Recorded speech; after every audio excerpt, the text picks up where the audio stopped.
The story in Brothers in Arms is actually just about Matt Baker and his squad, and it's about survival in a really tough war situation.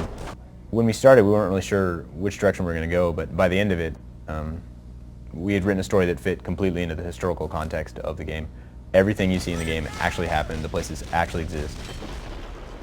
We've created a squad, but we've based these people on true, real-life people. So we took some of the people of the 101st Airborne Division, and we used some of the characters and characteristics of those people and molded them into our characters. The characters have to be able to react to what's going on around them, which doesn't happen in a movie. You script it out from beginning to end. With the game, it's kind of divided up into two categories. There's the category of what we need the soldiers to say for story purposes. Might use the bridge to cross tanks over the river. I want you to go there and drop it into the water.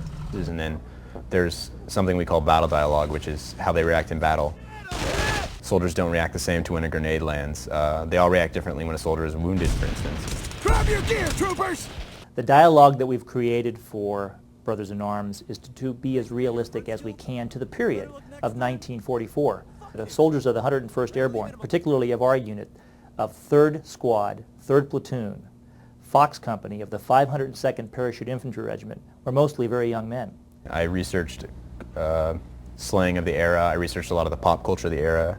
Leggett, he can melt things with his eyes. There's a little interchange between Alan Granett and Leggett in the game where they talk about Batman and Superman, and I wasn't really sure if that was going to fly, but I actually found some video of some guys talking about some of the comic books they were reading in World War II, and sure enough, Batman, Superman, Aquaman, all kinds of stuff like that. So it was really interesting to have like a pop culture reference in 1944. The main goal was essentially to make characters in a war game which people would know by name and remember and talk about. When Alan plugged him, I swear he was going for his gun. Sergeant Matt Baker is based on several people, and he is the hero of the game. He has just suddenly been put in charge of a squad, and he wasn't a squad leader before. Stay focused today, just tell me and I'll get another squad leader. Kevin Leggett, he's the guy with the glasses.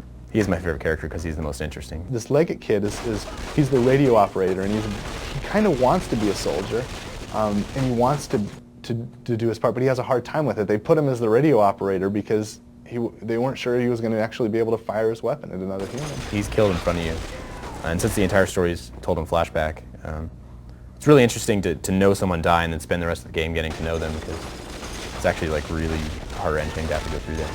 I had the great opportunity to interview several D-Day veterans and learn their first-hand accounts. And the stories that they tell just send shivers down your spine, because you realize the self-sacrifice that these men actually did to create our today.